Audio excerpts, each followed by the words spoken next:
more of a unifying figurehead, or do you see yourself actually wielding power? I'm talking about this phase of transition being the only person that people can trust as being a neutral arbiter. But you're going to run the thing. I have offered my services in that capacity, and I believe the trust that people have given to me behooves me to respond to that call and say, I accept that responsibility.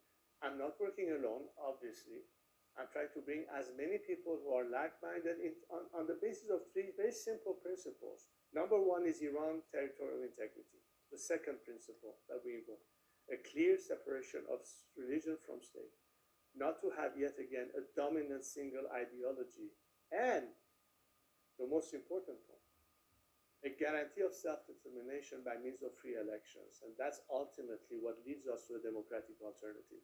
The minute the ultimate will of the people is ratified by means of a final referendum, the temporary government will transfer power to that elected parliament and new government. But just to be very clear, that period will take a while. In that period, you will rule by decree? This is not a process where a temporary government gets elected.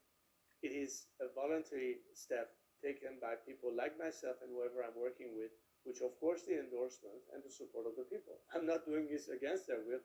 I'm doing it at their ask. That's the difference.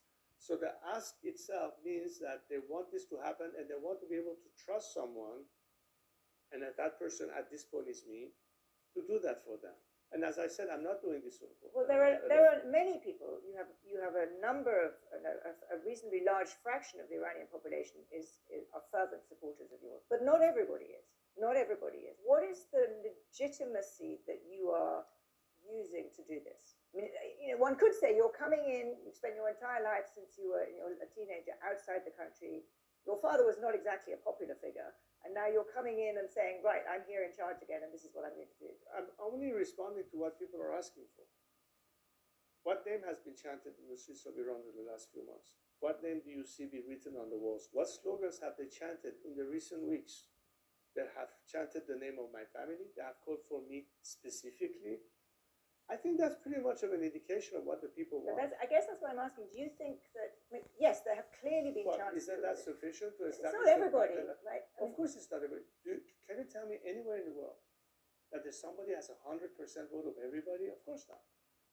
But the majority believe in that direction. It's not even an issue of the final form.